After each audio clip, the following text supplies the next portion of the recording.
I mean, so yeah, that's the main thing. Yeah, man. Definitely, man. Yo, and for those who missed it, man, like I said, I am two-time ATL's hottest DJ Agony. I got my boy, the living hip hop encyclopedia himself, Antonio Slim in the building. And we just can't really just Yeah, kick some good shit with y'all on a Wednesday, man. Just cause you know what? hump Why day, not? And also hump this day. is what's starting to happen Wednesdays. I've started having these dope conversations. So why not go ahead and put a pin to it and put a name to it? So this is week 3 of dope conversations, and right now y'all, I'm telling you, anybody that miss out on this, you're missing out. Like you might as well just dropped out in the 5th grade and just said fuck it all together. But Fifth grade, nigga. 5th grade, nigga, like that's what they missing. You missing all the How, good shit at this point. how If you old are not those niggas drop out of school in no fifth grade, dog? If you drop out of school fifth grade, nigga, you look, man.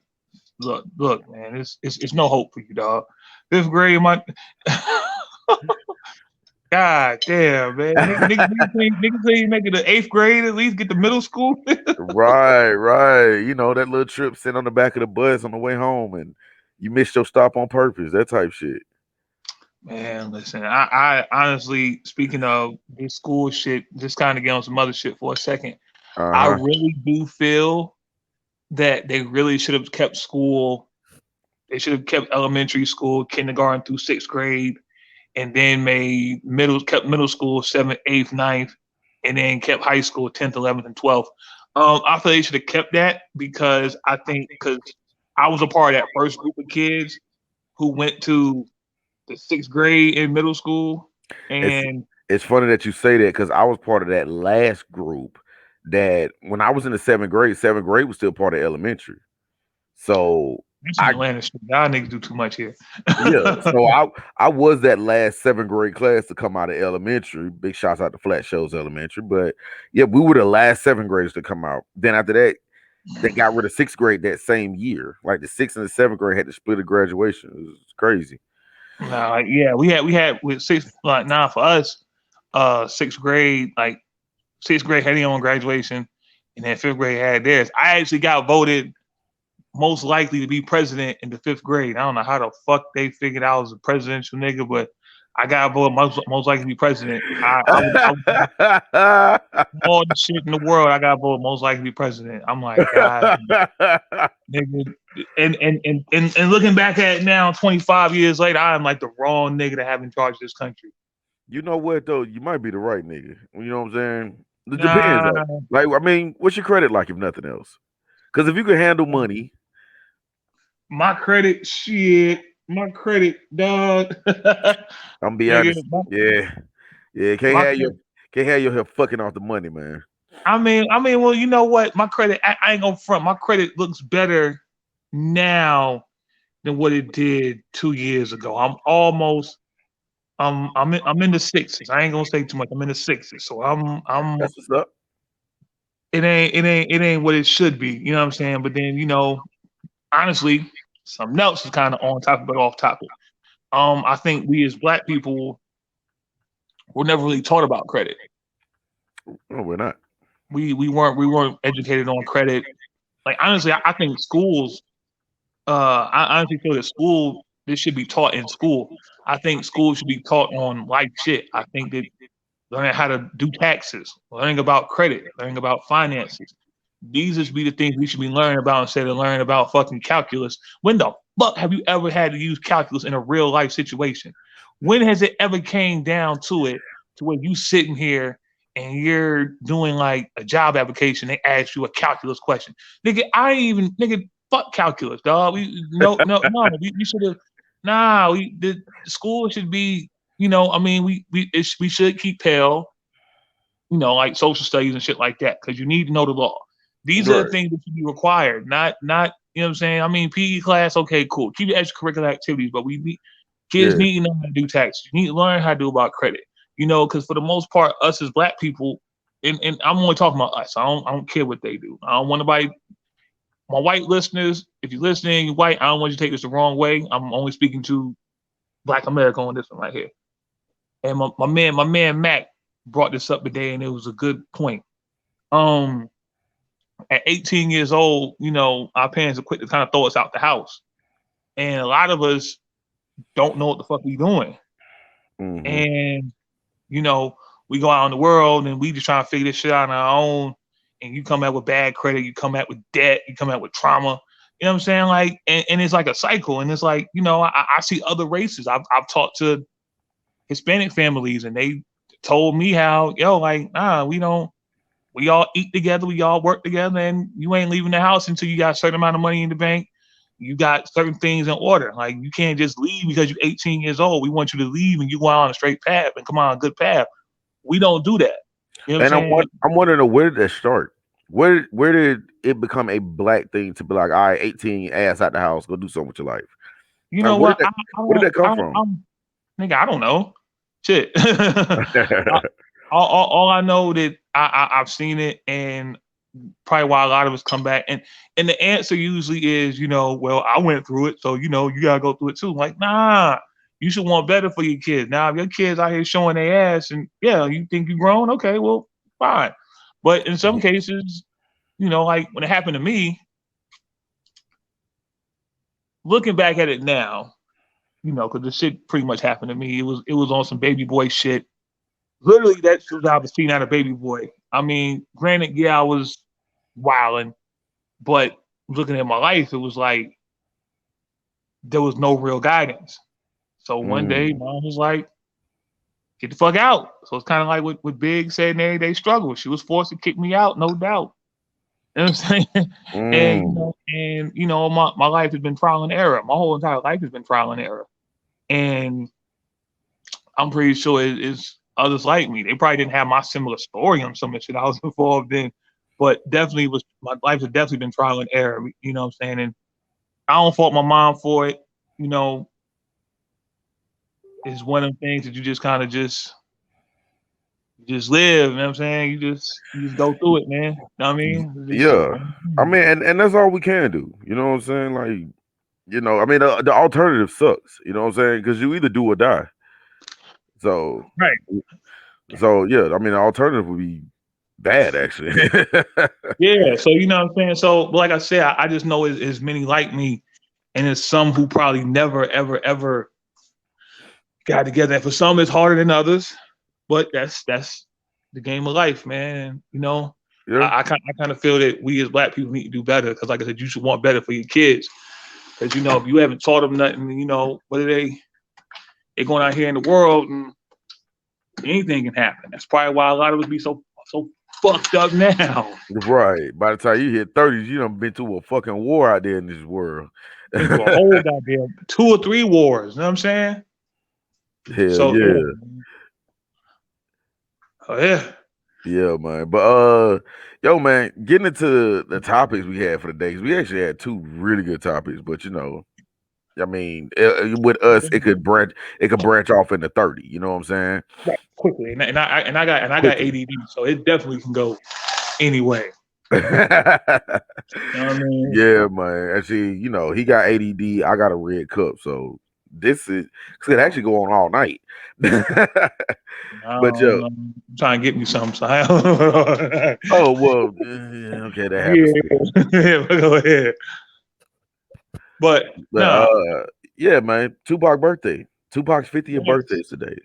Pac would have been 50 years old today. Absolutely. Pac would have been 50 today, man. R.I.P. Pac. So, like, what do we do with it? Like, we would have had a 50-year-old Pac. What would that have been like? Like, what would a 30-year-old Pac have been like, or 40? I think he would have been totally different from. He would have been the same nigga, but he would have been a different nigga at the same time. Like, you know, when you really look at his life, you gotta really look at it. Like, you can't look at it from a older perspective. You gotta look at it for what it is. And the shit Pop was getting caught up in, we gotta think the nigga was really like 21, 22 years old. Like, he really was a young ass nigga. Like, he died at 25. At 25, right. So the nigga was really, he made young nigga mistakes. When it's all said and done, when we really, really look at it, Pop was a young nigga who made young nigga mistakes. And you gotta think, when you take a nigga that young, you give him money, you put him in certain positions. And you know, and then the people he was running around with, I mean, you know, it ain't gonna always come out, you know, is it's not gonna always be like a glorious outcome. Like I said, and um, I think Pocket 30 would have been different. I actually, Lil C's actually did a Drink Champs interview. I think like a year or two ago when he said that he talked to somebody in the Outlaws and Pop was actually gonna try and squash the shit with Big when he left Vegas.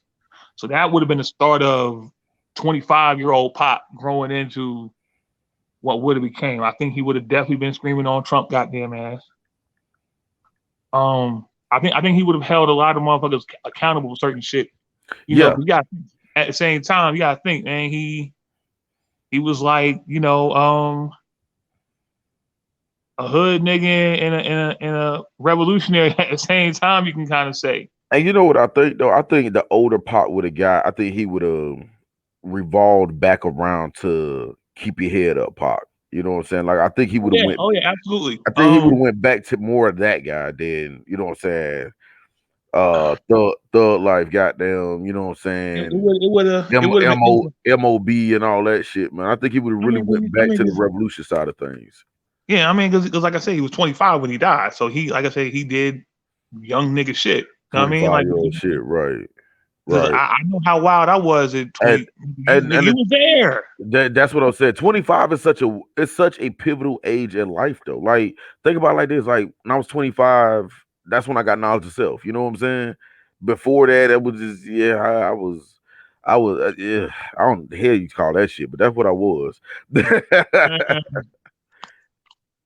Me, like I said, I was wilding. Because, like I said, I mean, shit, man. I was coming to Southern Poly, and I wasn't even a fucking student. Yeah, I found that out later. Yeah. So here's the story, y'all. So Agony used to go to Southern Poly. That's how I met him. I met him at Southern Poly. Southern Poly, Marietta. It's Kennesaw University or some shit like that now. Yeah, it's Kennesaw West now. I don't even know what the fuck I was doing. I don't even know how I ended up there, dog. I don't know what the fuck I was doing. I don't even remember how I ended up at fucking Southern Poly. I don't even know. I just ended up there. I don't know what the fuck I was doing. I don't know if I don't fucking remember, dog. But I was hanging out at Southern Poly. I don't know what I was doing there. I don't know. It was. I don't know if I was. I don't know if I was up there, and I don't know if I met KP and KP told me to pull up that he had beats. I don't know if I was there passing out my mixtape, Murder He Wrote. I don't know if I was up there. A little bit of all of that, but I seen him coming in and out the lunch line. I just assume, new student here. Okay, he hanging with KP and all them. Okay, I see what he on. We and Mess Ryan got into a conversation, sat there and talked for like almost 2 hours straight, just about music in general. And he hands me his mixtape. And just murder. Wait. You know what? No. You know what? Wait. It wasn't the mixtape. No, it wasn't. It wasn't the mixtape. I actually started doing my first mixtape while I was hanging out at Southern Poly. Cause I would go to Tristan's room, and Tristan, this back before streaming, when niggas would go get their shit off like Bear, sharing LimeWire, and I would go there and I was pulling up instrumentals on Bear, sharing LimeWire, and Tristan was burning them to a CD, and then Tristan did a remix to Drop It Like It's Hot, and I rhymed over it. So no, I was actually doing Murder He Wrote while I was hanging out there. I don't know, but obviously you got a copy. So so we probably met after I finished the tape. But how I ended up at Southern Poly, I don't remember. I don't know if I was there selling weed, running behind some girls. Who the fuck knows what the fuck I was doing. I was a totally different nigga back then. I was a totally different nigga, man. And then on the low, Southern Poly had a couple of live ass parties on the low. Yeah, because I was a DJ. Remember it was one. I don't know if you were DJing, but it was one that had like the commons area, like right in the middle of the school. And yeah, I was in there. Wow, I pulled up. I had a golden Impala pulled up in there. Yo. Them days was them days was classic, man. Yeah, it was one of those things where like Southern Poly was one of those schools you weren't meant to come there to party, but we partied any goddamn way. So it was like, well, Cause I partied. I would go to the party and I go to like chill. Like it will be times I'd be running around doing what I do, and then after I probably finish doing what I was doing, I'll close up and I go hang out at Southern Poly. I go post up with I've been in and sold me some pills and a ounce, and next thing you know, I'm going to motherfucking Southern Poly go chill with y'all niggas. Right. But yeah, those were the days, man. Those were the days. Definitely was, man. Yo, big shouts out to my crew, man. Yo, speaking of Southern Poly, Nick's opening his electronic store this weekend. Well, he's doing a soft grand opening this weekend. It's not open to the public just yet, but yeah, man. So y'all definitely go check that out. Check him out online, AV Runners. I think it's avrunners.com or AV Runners on your social sites. So check that out, man. Like I said, man, we were some wild ass hard head niggas, but I see dudes is doing good with themselves right now. So you grow. So yeah, that kind of goes back to Pop. Like I think the Pop niggas remember when he died.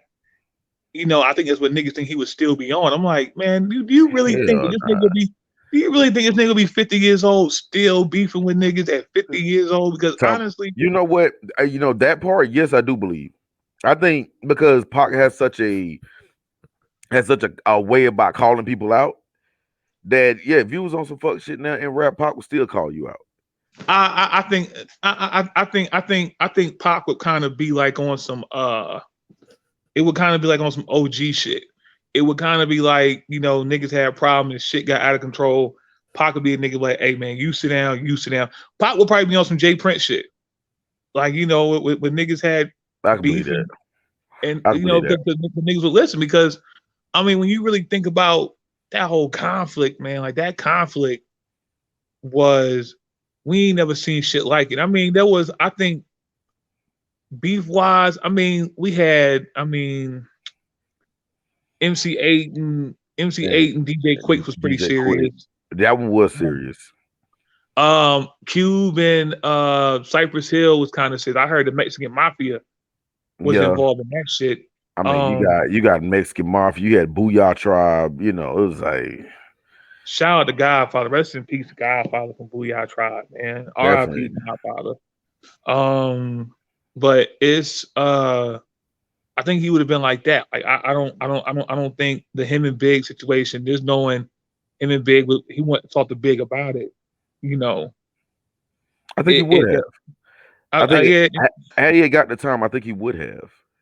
Yeah, I mean, because he was already talking about it. According to one of the Outlaws, I think he'll be a whole different cat at 50. I think with all the shit that has happened with especially when you think about what's happened in the last decade with the Trayvon Martin, then the Breonna Taylors, and the Tamir Rice and the Oscar Grant.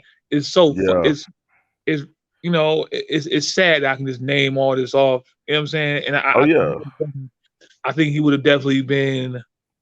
George Floyd's all of them, man. He would have been what Sharp been and Jesse Jackson was supposed to be. Keyword is supposed to be because to me, I feel Al Sharpton was an opportunist. I feel Al Sharpton is an opportunist as well as Jesse. Yo, did I ever tell you my Jesse Jackson story with the Jamaicans? Yeah, yo. Hey, don't worry. Tell them they ain't heard it yet. Tell them. Yo. So I did a show in Greenville, South Carolina, and I was supposed to open for Bun B. Bun last minute didn't show, and it was like, I think it was like Bo Hagen or somebody like that. Either way it goes, I pull up there, and for the most part, I'm always dolo. Like you'll never see me. You will rarely ever see me with a gang of niggas. Like you'll always see me by myself. That's just how I've always rolled. Like have you ever seen me roll with anybody? Me? Besides you. And I almost got shot. We'll talk about that shit too.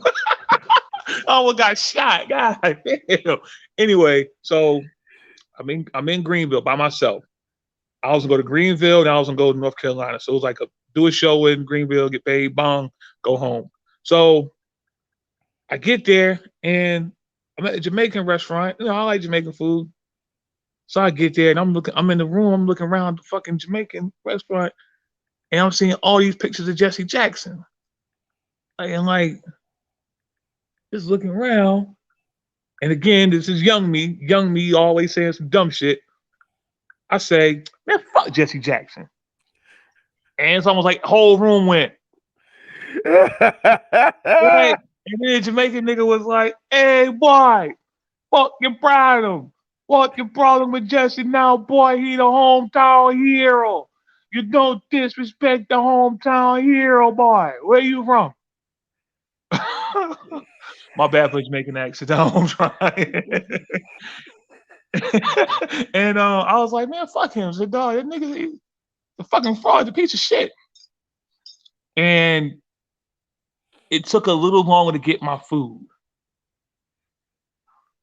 And I was like, you know what? Let me say a prayer.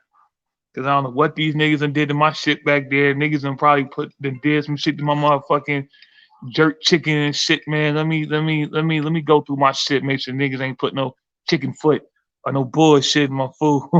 Right.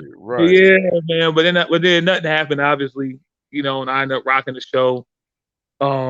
Met a couple cool cats that night, but yeah, that was Jesse Jackson almost got my ass whooped. If I ever see Jesse Jackson, I make sure I tell him that story. Like, nigga, you almost got my ass whooped, dog. But I ain't gonna talk too much shit about Jesse, because Jesse, some years ago, I remember when Clayton County lost to C-Tran, he actually came out here and he was actually protesting to try and get it back. So I ain't gonna talk too much shit about Jesse. Al Sharpton, I don't fuck with Al Sharpton at all, dog. I'm just saying, if you a reverend, nigga, where your church at? Yeah.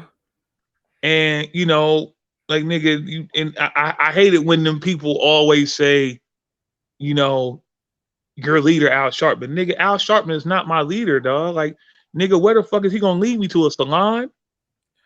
Nah, cause his hair ain't even laid like it was back in the day. Yeah, his shit ain't even laid right. This nigga shit is he just got to comb and flick that shit back. Nigga, I can do that. Nigga, they ain't never a program perm. They ain't never a program perm. You let get straight. Nah, nigga. I'm just saying, no, fat Al Sharpton, no, could nobody touch them curls. Yeah, I mean, he was trying to be James Brown. I mean, remember when he was on Geraldo and he got pushed on the show and shit? Mm-hmm. Yeah. So, you know what I'm saying? So it's like with him, you know what I'm saying? Like, I think Pac would have really been what our quote unquote leader was supposed to. He would have done them. And then on top of that, he was relatable. You know what I'm saying? Like, he's relatable. Like a lot of motherfuckers in our era can't really relate to the older generation. The older generation isn't really trying to relate to us. I'm like, yo, y'all forget. But that's the thing. Pac bridged that gap for us, though, because, I know with me, Pac's like 12 years older than me. But that made him the same age as my older brother, one of my oldest brothers or whatever. So with him being born in the 70s, me being born in the 80s, you know what I'm saying? It was like Pac was that bridge.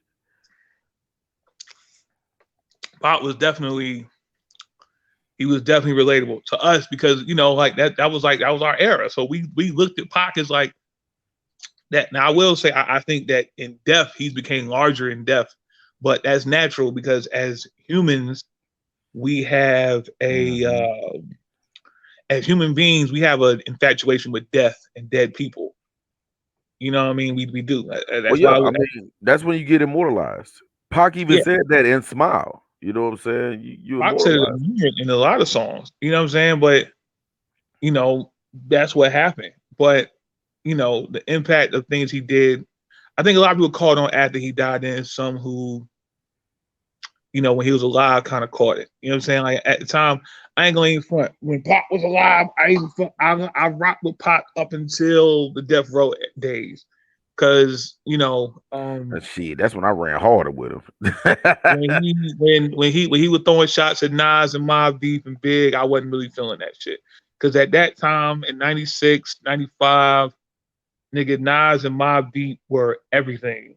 And you know what I mean? Me too. We're talking I Rule the World and Street Dreams and I appreciate that. I'm like, this nigga throwing shots. You coming for Nas, nigga? Fuck you. You know what I'm saying? Because yeah, you know why I was here for it, because rap beefs have always been one of those things that it broke the monotony of rap, of hip hop. You know what I'm saying? So okay, it's almost like the shit they doing with the verses now, but way less friendly. Way less friendly. Now, mind you, I mean, I didn't want nobody to die over this shit.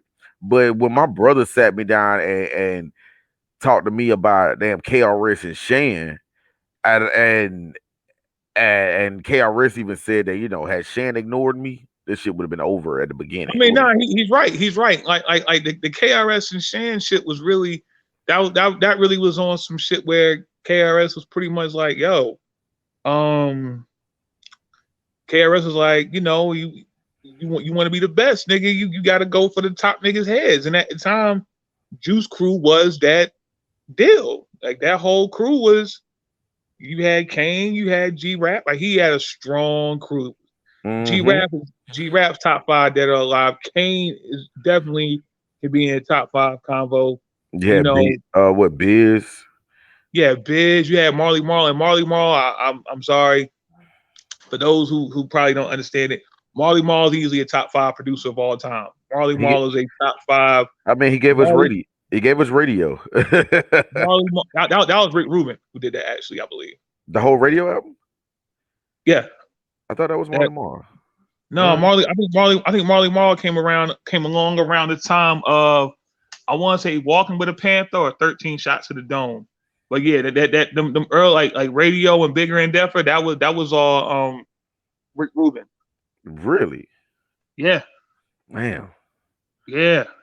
Rick Rubin was that guy at Def Jam. Rick Rubin was like a white Timberland or some shit, like right, because like I would have took Rick Rubin for more of the beats that was heavy in guitar, like i.e. all the Beastie Boys shit. I mean, because he was definitely had his hands in because like I said, Marley Marl came along later, but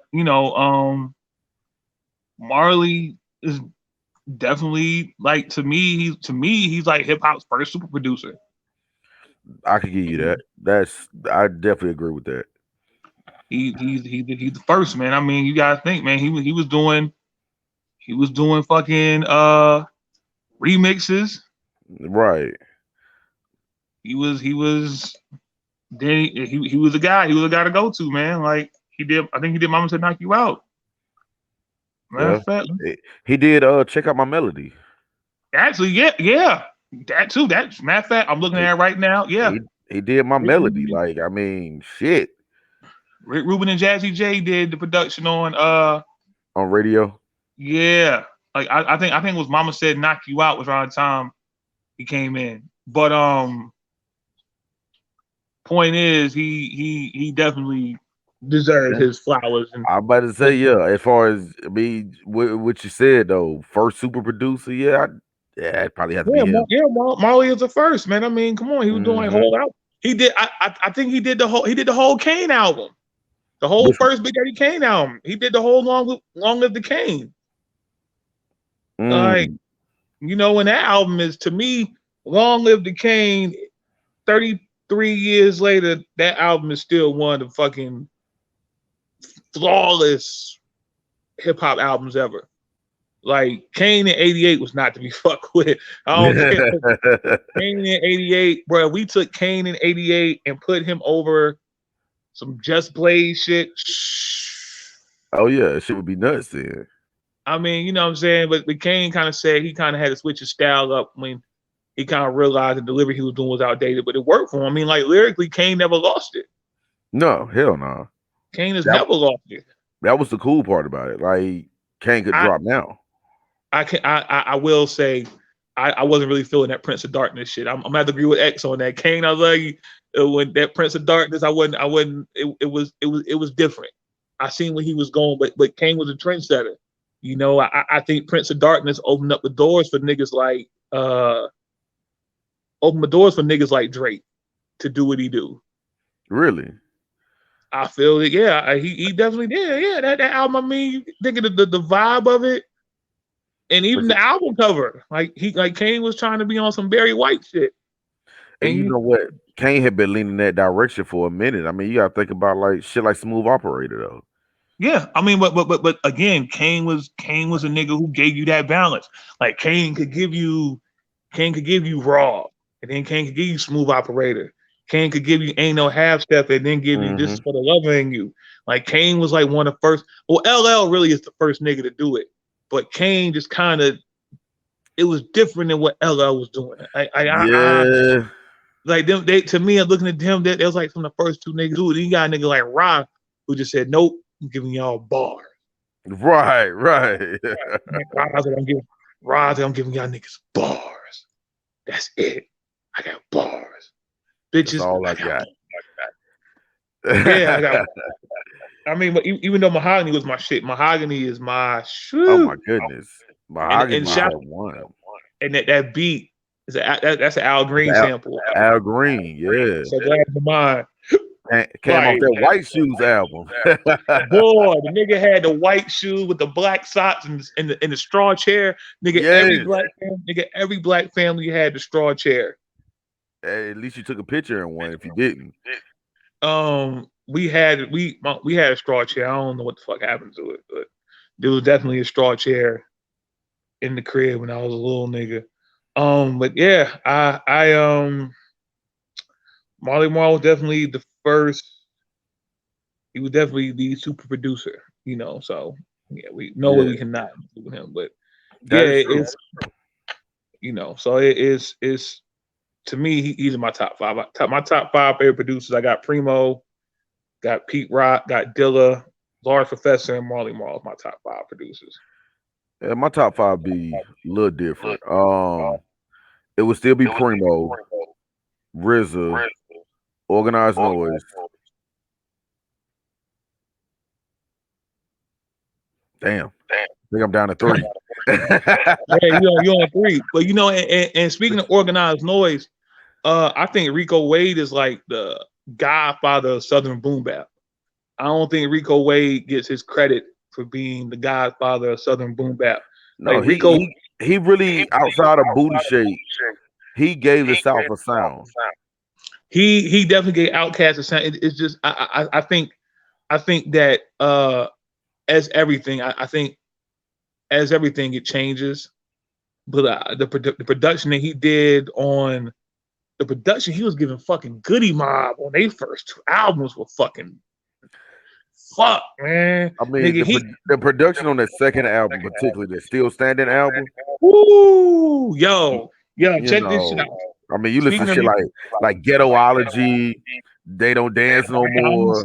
Black Ice is. I was still over Black Ice. Yo, speaking of Rico Wade, I got the funniest fucking Rico Wade story. I got stories for days, y'all. I'm sorry. I'm like that one. I'm gonna be that one old nigga who just seen everything, and you like, what the fuck was you even doing there? Nigga? That I'm gonna be that old nigga. But my Rico Wade story, it was my Uncle Ronnie's 50th birthday party, right? Now, mind you, I know who Rico Wade is. Like, I know his name. Like, I can tell you who Rico Wade is, but I never saw Rico Wade's face. Up until that day, I never saw Rico Wade's face. I know the music very well. So I'm at my uncle's 50th birthday party, chilling. I was talking to my aunt. I was talking to her stepfather. So we just talking about vinyls. And, you know, we talking about vinyls. And the cat behind me was like, I got vinyls too. I got a room full of fucking vinyls. I'm like, word? I'm like, shit, man. Like, I might check your stash out, man. Like, I got a couple of boxes. I ain't got a room full. And he was like, I produce for Outkast. So, you know me, I'm skeptical as fuck. So I'm like, nigga, I know fucking Organized Noise do all that shit. Like, I was like, what you do for Outkast? He was like, hell, man, pick a song. So I like, like, are you Rico Wade? And he was like, he started like, yeah. I was like, oh shit. So I hugged him. I was like, dog. I said, man, no disrespect, dog. I ain't never seen your face. Never. I know who you are. I've never seen your face, dog. Never. And after that, we just started talking, and he told me, how with Outkast, he wanted them to compete with niggas up north. He wanted to be able to compete with, the Wu and the Bigs and the Nas and the Black Moons and the Redman. He wanted to compete with them. He didn't, because niggas already looked at the South as we were slow. Fuck the fact we had Ghetto Boys. Fuck the fact that Primo's from Texas and a Texas nigga gave New York a whole new landscape. Niggas stood in. Oh, your mic, I can't hear you.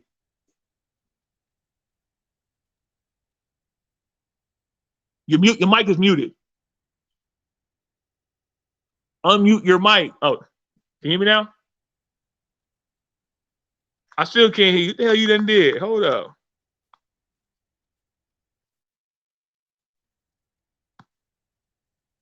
Nigga, hold up.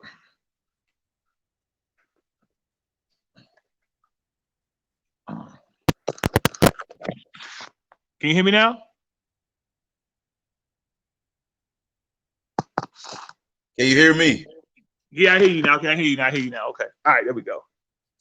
So, yeah, I was saying, Primo's from Texas, and he helped mold the East Coast sound. True. Can you hear me?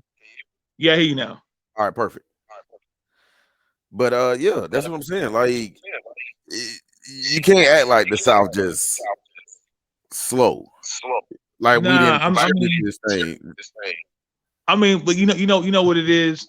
It's not. I think. Oh, I think just like it's like I think you had. It's a mixture of things. But rewind a second. But yeah, but now kicking with Rico Wade was like the illest shit ever. I feel like a little ass kid, and I was with my mom. I'm like, Mom, that's Rico Wade. It's Rico Wade. She's like, who the hell is he? I was like, he did TLC Waterfalls. He did Waterfalls. And I'm just naming all the shit he did. My mom was like, my mom give a fuck about shit like that. She was like, oh. I'm like, it's a fucking music legend. You gonna act? Yeah, I mean, he did Belts to Match. The UGK joint Belts to Match. He did. Rico Wade definitely deserves his flowers as being one of the best producers. And like I say, he's the godfather of Southern boom bap.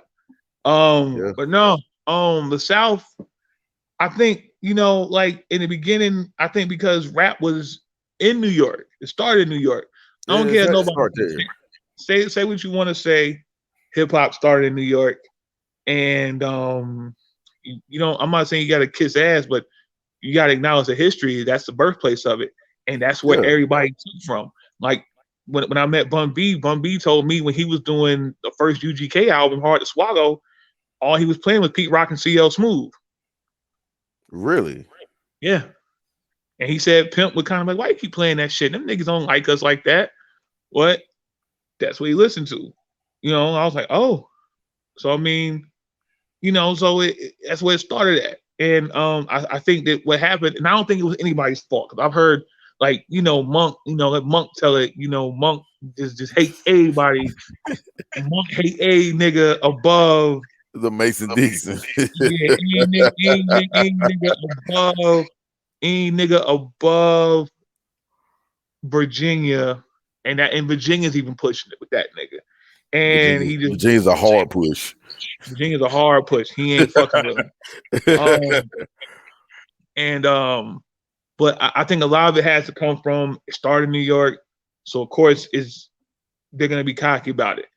Then Cali had it, and the record labels were only fucking with New York or Cali. And then it would be New Jersey, and it would be like Philly, because you still can't ignore, you can't ignore Schoolie D, you can't ignore. This is pre-Roots though, right? This is pre-Roots. We can't ignore Jazzy Jeff and the Fresh Prince. We can't ignore it because they were definitely a part of the landscape. So they kind of stuck in that area in Cali. So they weren't trying to hear what niggas in Texas were doing. But at the end of the day, that made niggas great because niggas were independent before independent was cool. These are facts.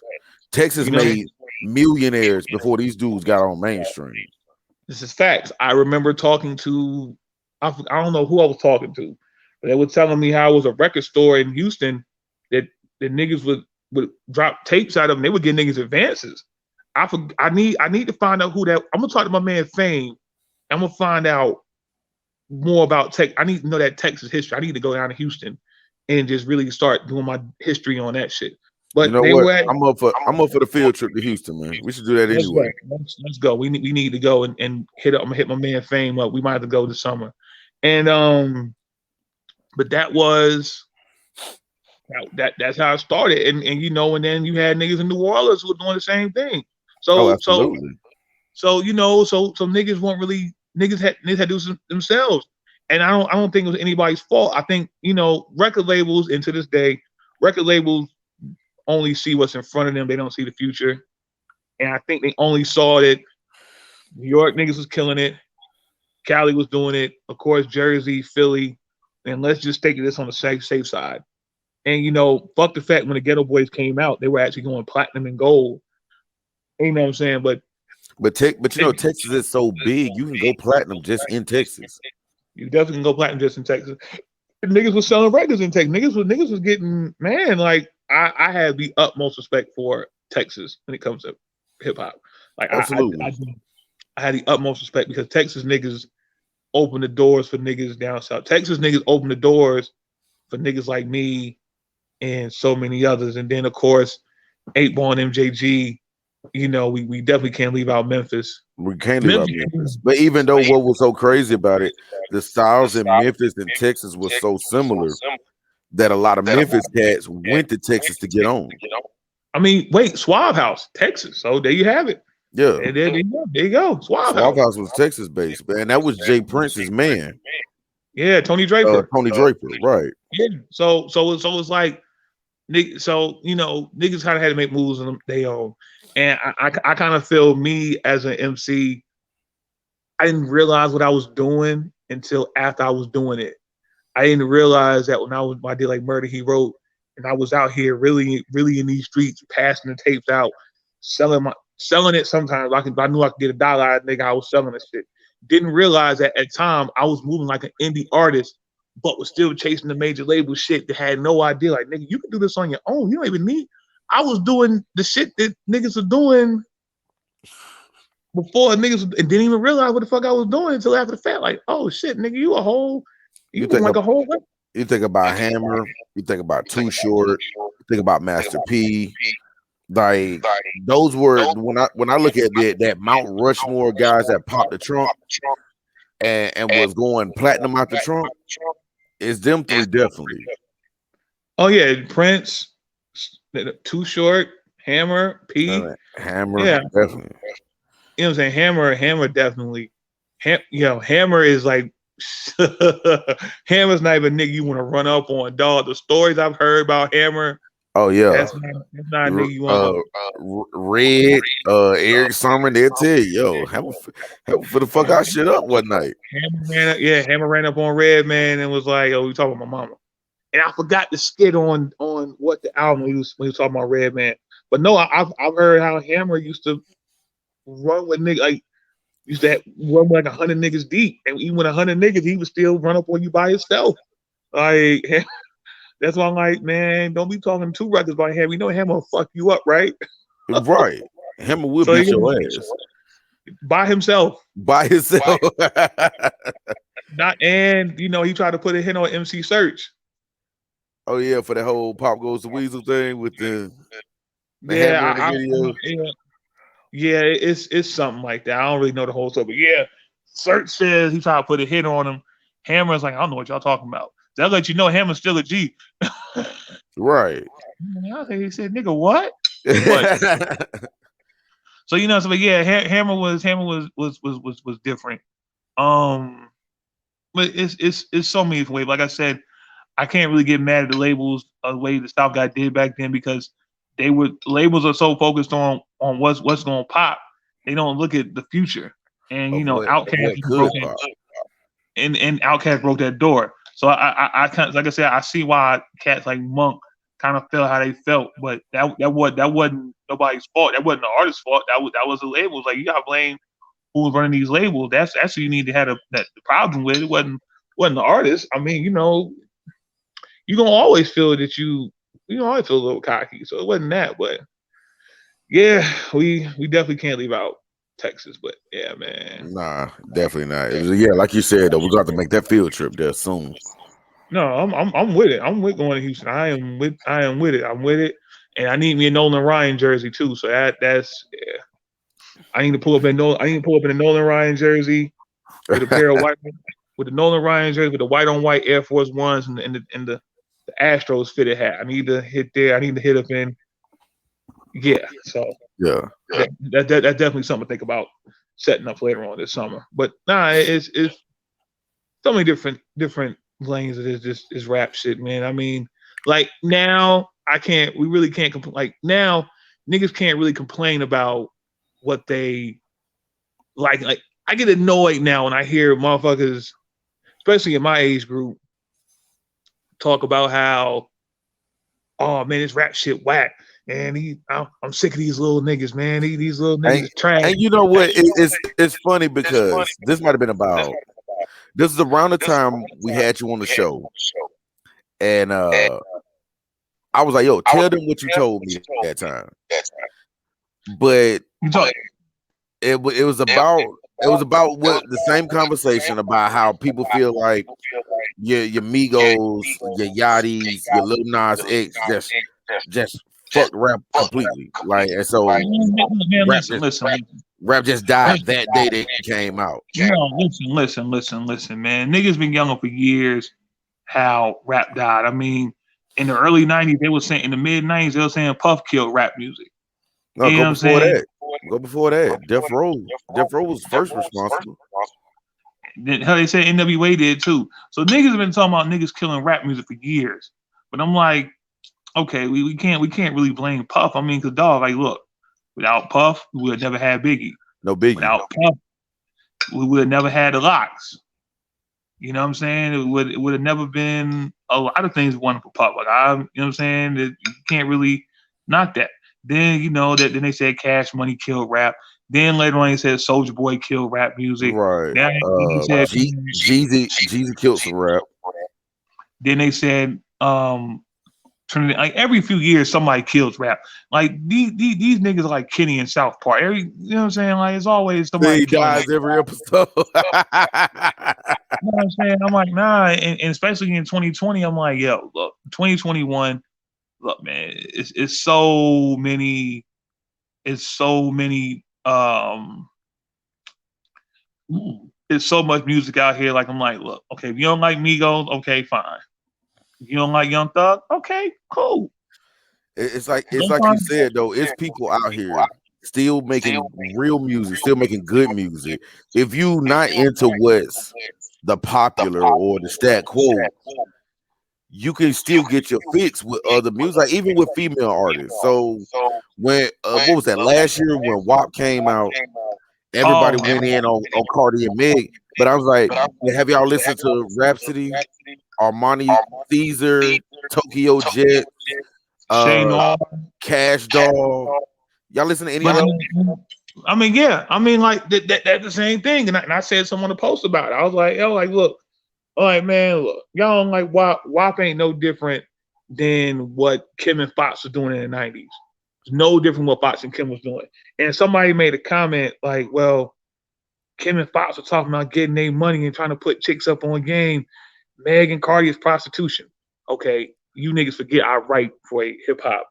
Nigga, that's 6 and fucking half a dozen. No. I'm like back in my like, yo, she doesn't know I write for hip hop blogs. Like, she doesn't know I can recite thousands of verses off my head without even looking at paper. I said, I don't think she know who she's fucking with. Why she's trying to praise up Kim and Fox for something and then condemning Cardi and Meg for doing the same shit. So of course I'll pull out some verses that Foxy. I think I pulled out the second verse if I can't, where Foxy ended the song with in the verse with "Holla at me when you ready to spin." That verse is like, you know what I'm saying? It's like then of course no rebuttal. And people kill me when they say things like, I like female rappers better when they had their clothes on. No, y'all didn't. Stop fucking lying. What? Hey, I will be honest with you. I liked who I like because I liked hardcore, but at the same time, I did listen to the shit out of Super Duper Fly. See the difference? I mean, yeah, I did too. But to me, Super Duper Fly was more. That was a That shit was super duper fly. no. It's a classic. But what I'm saying is, it was kind of like a doper version of Miseducation of Lauryn Hill. I A don't think it's way gonna go doper back. version. Yeah, like let's not get started on that one. Don't get me started on that one. Don't get me started on that one. It's like no. And for the listeners, I want to say this. I want to clarify. Miseducation of Lauryn Hill is a dope album, Very classic, masterpiece. masterpiece. But I feel that she did more singing than rapping on the album, so we can't keep calling it hip hop. I guess you can say because of who she was affiliated with, but she did more singing than rapping. That's like even on Super Duper Fly, it was like a balance of both. So Right. you know what I'm saying. But what I'm getting at is, I call bullshit because the score, I really believe in my heart, and the score had hits. You had Dude, there was so many hits that didn't make radio off the score. but I mean the ones who were radio hits. You got Fuji La, You got Radio or Not. Radio or Not, You and had then you Cowboys. had, and then you had Killing Me Softly. What I do Killing feel Me is Softly. this. I feel Killing Me Softly is what set it up for Lauryn to go solo. I feel that happened. Absolutely. And I also feel that Killing Me Softly is what made the score crossover. Like, we fought with Ready or Not, we fought with Fuji La, but Killing Me Softly is what made it that crossover. A Roberta Flack cover? Come on, man. Her biggest record. And to me, she might have outdid. Like, I'm gonna go ahead and say this too. Lauryn Hill outdid Al B. Sure's version of Killing Me Softly. She stomped on Al B. Sure's shit. Al B. Sure did but nah, son, nah. But what I'm getting at is, you have female rappers who, like Lauryn Hill was them normally. Like I said, when the Fugees put out Blended on Reality, nobody was checking for them. And then even that same year, you had MC Lyte, not MC Lyte, we had Bahamadia. Bahamadia put out Collage, and Collage is a dope ass album. Collage is nuts. Collage is one of those ones you go back and listen to it now, and it's just like, she said that. It vibes. Collage was dope, but my thing was with Collage, you had Collage, then you had Lil' Kim Hardcore. So we got the rapper who keeps her clothes on, and then you had the rapper who's on the cover with the cheetah skin thump, which I love that album cover. Anyway, yes, Lord. And can we also kill the myth that Lil' Kim porn did not fucking exist? Wait a minute, there was a porn? Do you remember the rumors that niggas was saying that Lil' Kim had a porn, and niggas swore, and they were saying that the Lil' Kim swallowed so much nut they had to pump her stomach. They had to pump her stomach. Yeah.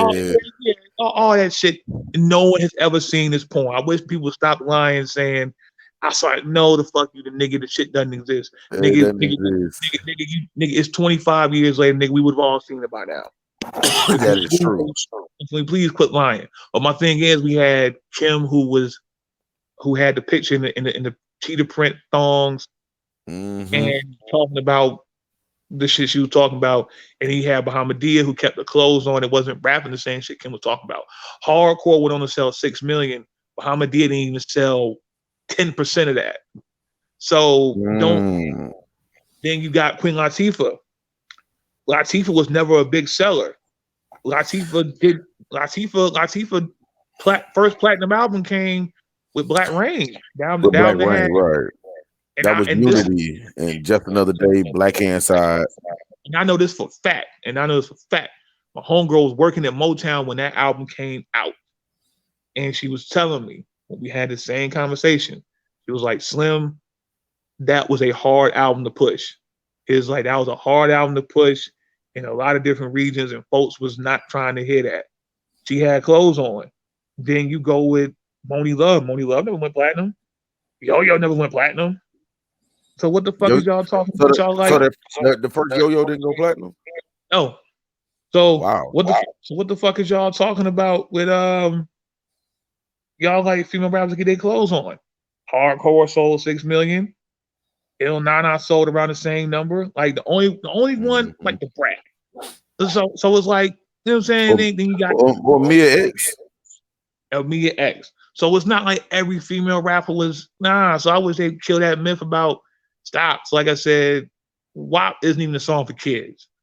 It's for adults. So your kids shouldn't listen to WAP in the first goddamn place.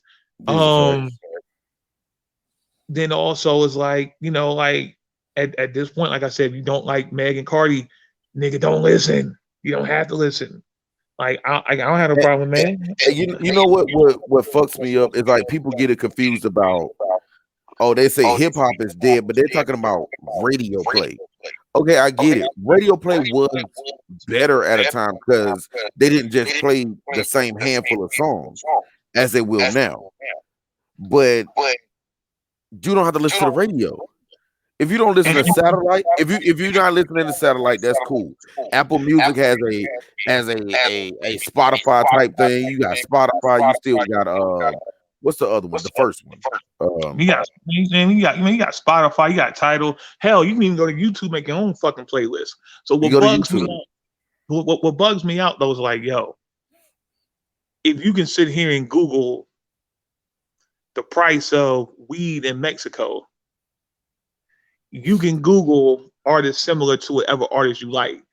Like Google is your friend, people. So there's no need for y'all to sit here and say that you don't like whoever. You don't like Lil Baby.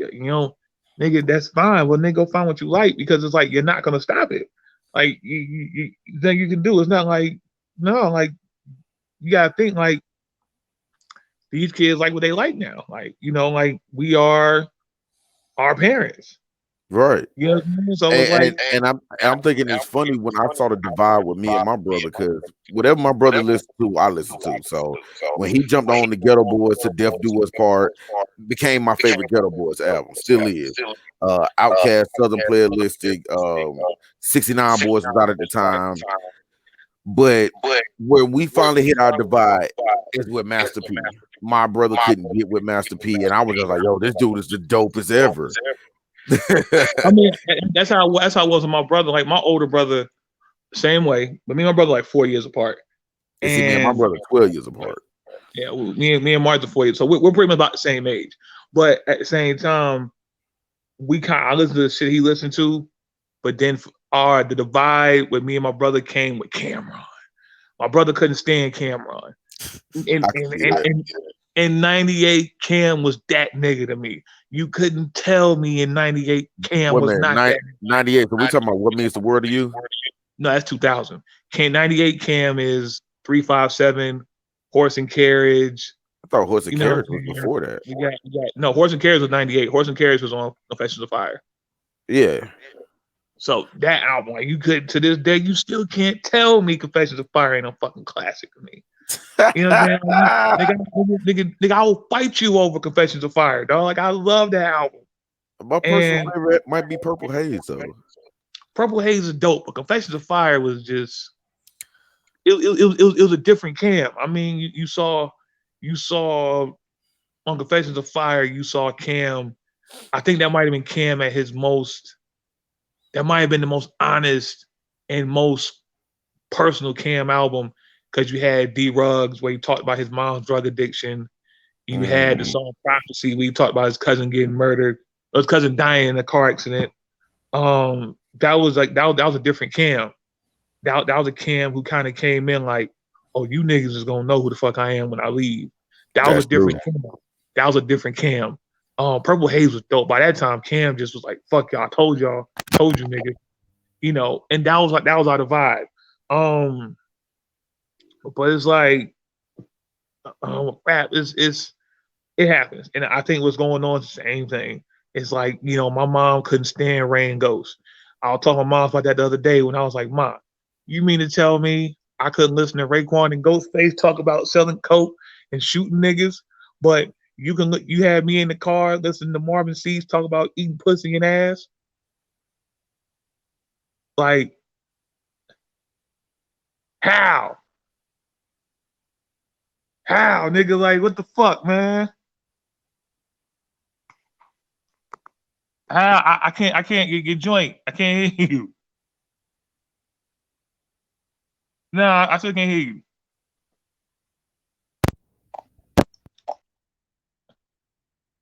Your mic muting this shit. Your mic muted. Your mic is muted. Muted. Your mic is muted. Your mic muted. Okay. I still can't hear you though.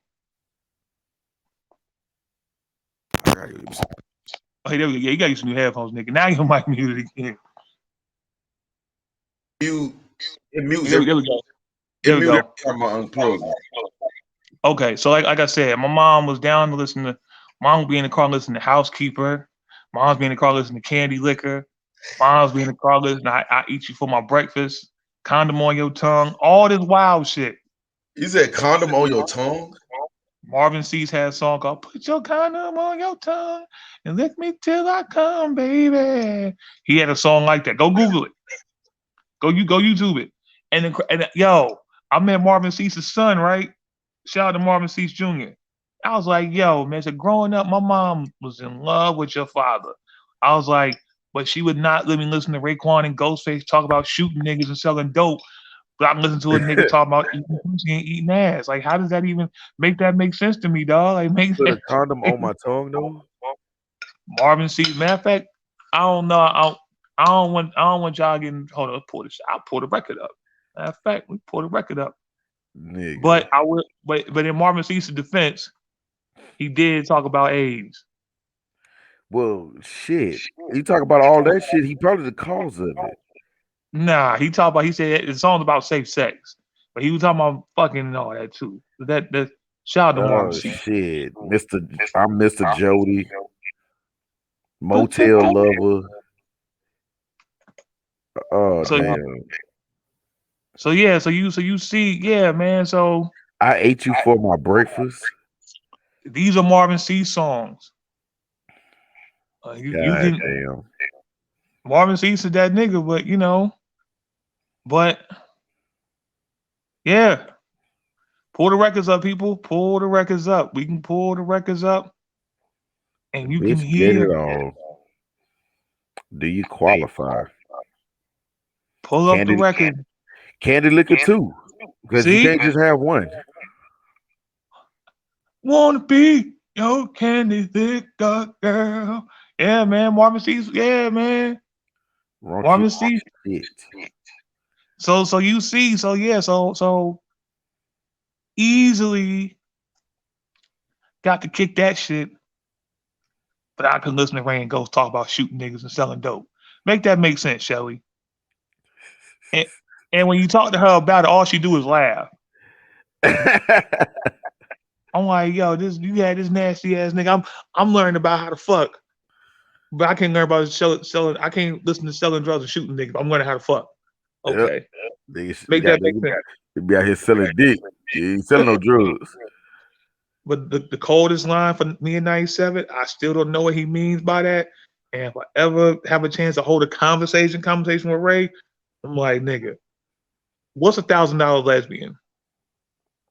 The older guys put me on how to rock it. Holding my nuts fucking. And I felt that shit. I don't know what that shit means, but I felt it, my nigga. So yeah, man.